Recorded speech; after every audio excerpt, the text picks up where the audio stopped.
سو یہ ایک بنیادی منصب ہے تعلیم کا کہ ہم جس عہد میں زندہ ہوں، ہم اپنی تعلیم کے لیے جس شعبے کا انتخاب کرتے ہیں، کیا ہم اس کے میکسیمم تک پہنچ پا رہے ہیں، اسے اچیو کر پا رہے ہیں، اور پھر اس سے پہلے آگے تو بڑھ ہم رہے کٹ آف لائن پہ ہونا ہاں جی، کہ اس وقت جو ہے وہ علم جو ہے وہ کہاں ہے، اور پھر ہم اس کو اس سے آگے لے جانے کی صلاحیت رکھتے ہوں.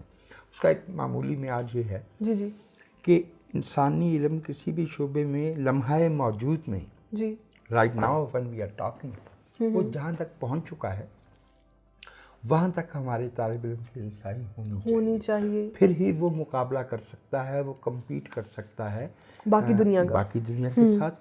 ایک اس میں معیار رکھ لیا جاتا ہے کمپیریبل ایج کا. جی 15 برس کی عمر کا بچہ جو ہے وہ ریاضی میں، میتھمیٹکس میں، جی جاپان کا بچہ کہاں کون سے درجے تک کی تعلیم پا رہا ہے میتھمیٹکس میں، میتھس میں، امریکن کہاں تک پہنچ رہا ہے، یوروپین بچہ کہاں پہ پہنچ رہا ہے، انڈین بچہ یا بچی وہ کہاں پہنچ رہے ہیں، اور ہمارا بچہ جو ہے کیا ان کے ساتھ مقابلہ کرنے کی صلاحیت رکھتا ہے. اس کا مطلب کسی کو نیچا گرانا نہیں ہے. یہ علم جو ہے وہ مشترکہ انسانی میراث ہے. It is common human heritage. تو اگر تعلیم جو ہے وہ ہمیں اس قابل نہیں بناتی کہ ہم جس شعبے میں بھی تعلیم حاصل کر رہے ہیں، وہ میڈیکل ہے، انجینئرنگ ہے، تاریخ ہے، فلسفہ ہے، ادب ہے، کہ ہم اس میں جو اب تک ہو چکا ہے پہلے تو اسے جاننے بغیر اس سے آگے کیسے جائیں گے. اگری.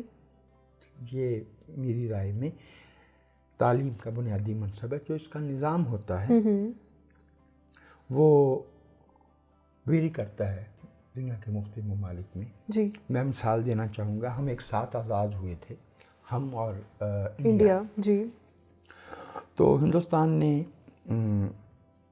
ایک انگریز ماہر تعلیم کی خدمات لی. اس ہندوستان نے لی جس کے وزیر تعلیم مولانا ابو کلام آزاد.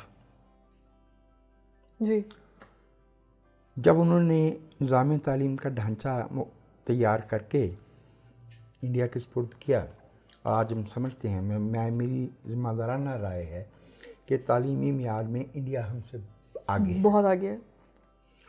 تو یہ ایک تجویز آئی تھی کہ انہی صاحب سے پاکستان کے لیے بھی خدمات لی جائیں کہ ہمارے تعلیمی نظام کا بنیادی ڈھانچہ مرتب کر دیں. تو خواجہ ناظم الدین نے اس وقت یہ کہا کہ نہیں، ہم جو ہے وہ اشتیاق حسین قریشی صاحب تاریخ کے استاد تھے، عالم تھے. ان کی پاکستان کی ہسٹری پہ انہوں نے بہت لکھا بھی. ایک وقت میں جو ہے وہ ہمارا قومی پینوما تھا، ہمارا جو منظر تھا اس پہ بہت نمایاں شخصیت تھے، لیکن کنزرویٹو مائنڈ رکھتے تھے. تعلیم کے بارے میں ایک نقطہ پاروش بھی ہمیشہ ذہن میں رہنا چاہیے کہ یہ روایت کو جاننے اور اس سے آگے بڑھنے کی جستجو کا امتزاج ہے. It is a combination to know the tradition, what has gone before, and the curiosity and the initiative to go ahead. تو اس میں ہم نے اپنا جو نظام تعلیم تیار کیا وہ جسٹ نوئنگ دا ٹریڈیشن تک ہی رہ گیا. ٹریڈیشن بھی نہیں جانتے. اب یہی تو ایشو بنا ہے. اس میں تاریخ کو میوٹیلیٹ کیا گیا ہے. ایک بڑی سامنے کی کتاب ہے، سب دوست پڑھ سکتے ہیں اس کو، سمجھ لگی. مرڈر آف ہسٹری، کے کے عزیز. جی وہ تو ایک جھلک دیتی ہے. کے کے عزیز بہت اچھے ہسٹورین تھے، لیکن جو ان کی اس کتاب کے لکھے جانے کے بعد بھی جو ہم نے اپنی تعلیم کے ساتھ کیا ہے، ون پوائنٹ، اگر ہم اپنے بچوں کو کی جو کریٹیکل فیکلٹی ہے، جو ان کا تنقیدی شعور ہے، اس کو بیدار نہیں کرتے تو ہم تعلیم کا منصب جو ہے جو فنکشن ہے ایجوکیشن کا سوسائٹی میں وہ پورا نہیں کرتے. ہم نے جو ہے وہ اس ضمن میں ہمارے بچے جو ہے وہ کرٹیکل فیکلٹی میں نہ صرف یہ کہ کمزور رہ گئے, وہ اپنے ایج گروپ کے دوسرے جو ان کے بچے ہیں تھرو دا ورلڈ ان کے ساتھ مقابلہ نہیں کر پا رہے. ایک چھوٹی سی اقلیت ہے. میں جب پڑھاتا تھا تو ہمارے بہت ہی اچھے بزرگ Husain Naqvi, one of the bravest courageous professional journalist جو ہمارے ملک نے پیدا کیے ہیں, وہ ہمارے پاس ایکسٹرنل ایگزامینر کے طور پہ آتے تھے.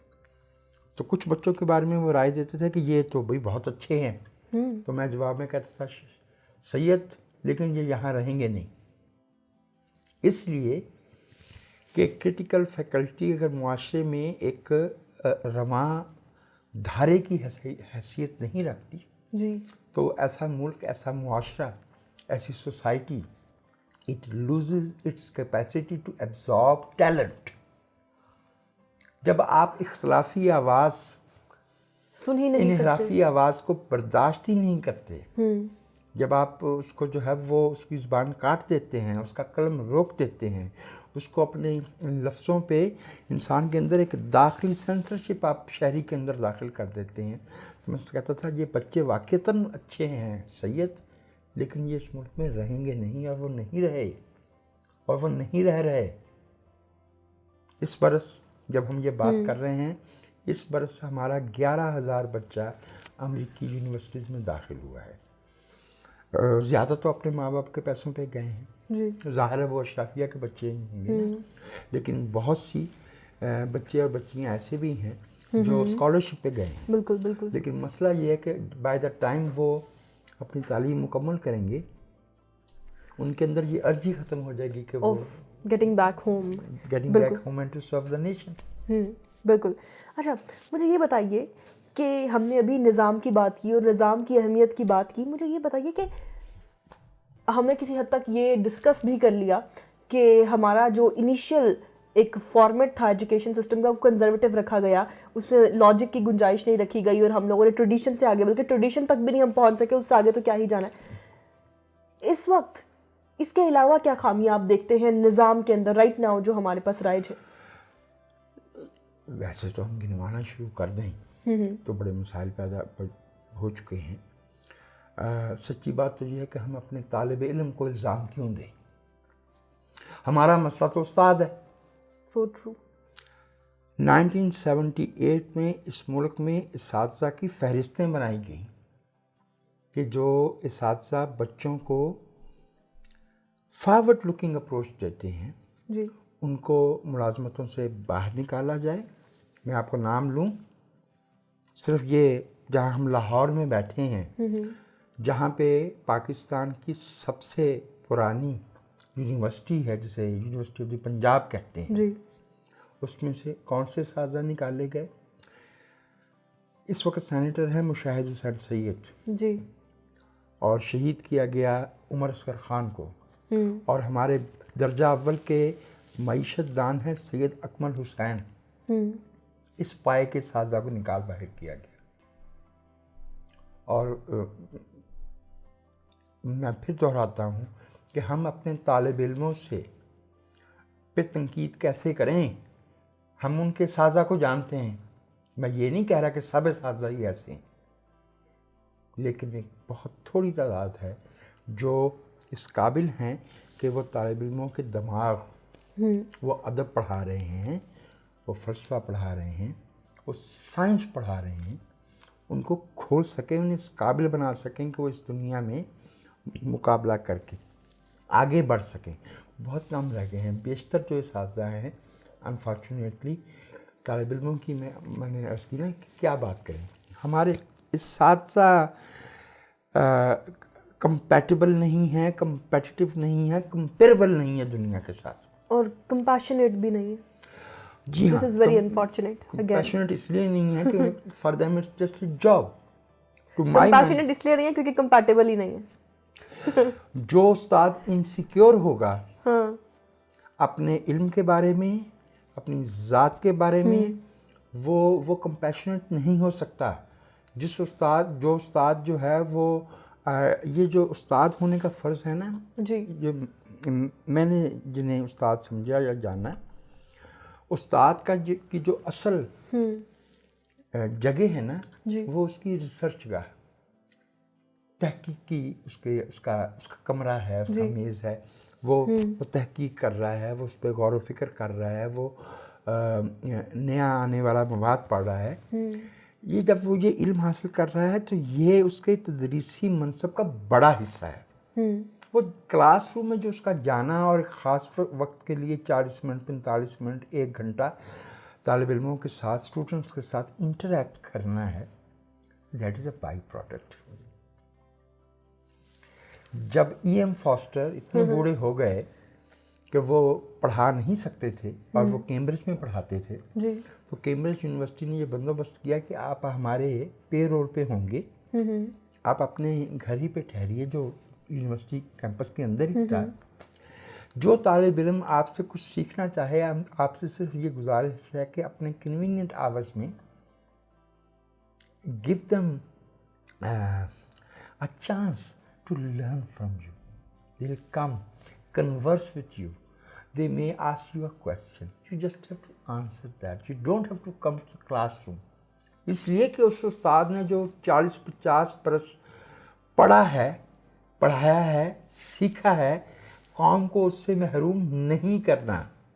استاد جو ہے وہ ریلوے کی ٹرین چلانے والا نہیں ہے کہ اس کا اتنے بجے سے اتنے بجے تک اس کا کام ہے. اس کی زندگی جو ہے وہ مسلسل وہ جاب پہ ہوتی ہے, وہی کام ہے, بالکل اس کا کام ہی وہ ہے. تو ہم تو وہاں پہ فالٹ کر گئے. بالکل.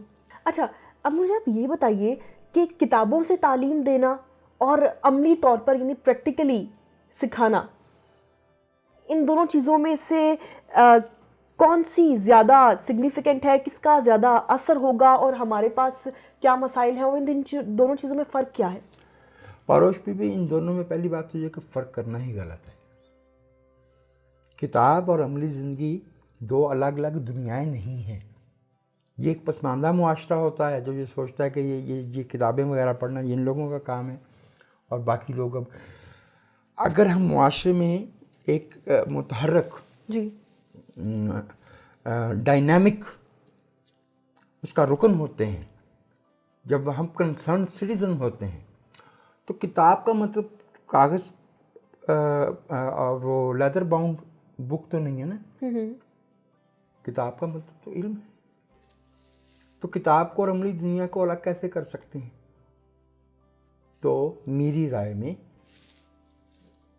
جو معاشرہ کتاب کو عزت دیتا ہے, علم کو عزت دیتا ہے, وہی ایسا کیریکٹر پیدا کر سکتا ہے جو عملی زندگی میں طالب علموں کے لیے رول ماڈل ہو, نوجوان لڑکے لڑکیوں کے لیے رول ماڈل ہو. علم سے بے بہرا شخص جو ہے وہ عمر میں بڑا ہو جائے, جیسے میں کہا کرتا ہوں کہ کچھ لوگ پڑے پڑے سینئر ہو جاتے ہیں. اچھا, ہاں, جو کچھ لوگ پڑے پڑے سینئر ہو جاتے ہیں تو وہ عملی زندگی میں اور علم میں اگر ہم تفریق کریں گے تو اس کا مطلب یہ کہ ہم اپنا کام نہیں کر رہے. اچھا, اب یہاں پر نا ایکچولی میں کسی اور طرح سے کچھ پوچھ رہی تھی, وہ یہ کہ جو تھیوریٹیکل اسٹڈی ہوتی ہے نا, آپ صرف تھیوری اسٹڈی کرتے ہو, ٹھیک ہے, ایک ہے پریکٹیکل اسٹڈی, آپ اسے پرفارم کر کے دیکھتے ہو. یہ دو ڈفرنٹ موڈز ہیں. میں دوبارہ عرض کرتا ہوں, یہ ممکن ہے کہ میں آپ کی بات سمجھنے سے قاصر رہا ہوں. جو تھیوریٹیکل اسٹڈی ہے نا جی, یہ عملی زندگی سے الگ کوئی ایبسٹریکشن میں کوئی چیز نہیں ہے. دنیا کا کوئی ایسا علم نہیں ہے جو انسانی زندگی کے مختلف شعبوں سے عملی تعلق نہیں رکھتا ہو. بھئی فلسفہ ادب پہ اثر انداز ہوتا ہے, ادب فلسفے کے آگے بڑھاتا ہے. اکنامکس کا علم جو ہے, کیا کارل مارکس نے لٹریچر پہ اثر نہیں ڈالا؟ کیا لٹریچر نے, شیکسپیئر نے, داستویفسکی نے فرائڈ کی نفسیات کو جنم نہیں دیا؟ دنیا کے تمام علوم جو ہیں وہ ایک دوسرے سے الگ نہیں ہوتے, یہ جڑے ہوئے ہوتے ہیں. اور جتنا کوئی معاشرہ جو ہے وہ علم کو ایک گتھے ہوئے باہم جڑے ہوئے انٹر ریلیٹڈ ایکٹیویٹی کے طور پہ نہیں لیتا اور تھیوریٹیکل کو اور عملی کو الگ الگ سمجھتا ہے، تو میرے بھائی وہ غلطی ہے، مسائل ہے. ٹھیک ہے، سمجھ لگی مجھے. اچھا مجھے یہ بتائیے کہ ہمارا جو پاکستان میں موجودہ امتحانی نظام ہے یہ کتنا پر اثر ہے اور یہ انٹرنیشنل ورلڈ کے ساتھ کہاں پر کھڑا ہے؟ اس کے بارے میں میرا علم محدود ہے، اس لیے کہ میں تو امتحانی نظام سے ایک طویل عرصے سے ان ٹچ نہیں ہوں. جی. لیکن جو میں یہ دیکھتا ہوں کہ یہ جو ملٹیپل چوائس کویسچنز والا معاملہ ہے، یہ اس میں بہت سی قباحتیں ہیں. اس میں بچے جو ہے وہ بچہ جو اچھا حافظہ رکھتا ہے جی وہ بڑے اچھے پرفارمنس اس کی آ جاتی ہے نیومیریکلی اسپیکنگ. ٹھیک ہے، اگری. لیکن کیا اس کا متعلقہ ریلیٹڈ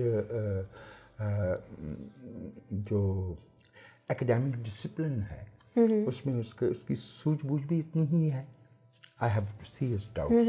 اور وہ جو ہمارا صرف نیریٹو والا جو 3 گھنٹے میں آپ کا وہ امتحان لینے والا سلسلہ تھا جس میں وہ آپ کو یاد ہوگا نا تفصیلی جوابات جس میں آپ نے تفصیلی جوابات دینا پڑتے تھے، اس میں بھی بنیادی بات وہ ہے کہ کیا ہم طالب علم کو وہ جو بھی وہ پڑھ رہا ہے اس کی ایسی تفہیم انڈرسٹینڈنگ کے قابل بنا رہے ہیں جی کہ وہ اس کی ذات کا حصہ بن جائے اور وہ اس تعلیم کو ایک بوجھ یا ایک کاغذ کا ٹکڑا، ایک ڈگری نہیں سمجھے، بلکہ وہ دنیا میں ہم جو آئے ہیں کہ جہاں ہم جو اچھا کرتے ہیں، برا یہ معاشرے میں جو بھی ہم جس شعبے میں بھی کنٹریبیوٹ کرتے ہیں، یہ ہمارے یہاں ہونے کا جواز ہے. That is the fee, that is a tax that we owe to the society, whether as a writer, as a journalist, as a politician, as a bureaucrat, right? تو میں پھر دوبارہ اس پہ آتا ہوں کہ اگر ہمارا امتحانی نظام بچوں کی اس صلاحیت کو چیک نہیں کرتا، اس صلاحیت کو ایگزامن نہیں کرتا جی تو وہ ایگزامینیشن نہیں ہے. اگرچہ میں نے جو ابتدا میں آپ سے عرض کی کہ پریکٹیکلی اس بارے میں کیا ہو رہا ہے، میری رائے جو ہے وہ عمومی تاثر پہ ہوگی اور شاید وہ اتنی ویلڈ نہیں ہو. جو آن دی گراؤنڈ ان ٹچ ماہرین تعلیم ہیں وہ شاید اس پہ بہتر رائے دے سکے. میں صرف اتنی بات جانتا ہوں کہ ہمارے ملک میں آپ کو معلوم ہے نا کہ کئی طرح کی تعلیم دی جاتی ہے. دینی تعلیم، مذہبی تعلیم جسے کہتے ہیں، پھر پبلک اسکول سسٹم بھی ہے، پھر پرائیویٹ اسکول سسٹم بھی ہے، اس میں پھر آگے درجے ہیں.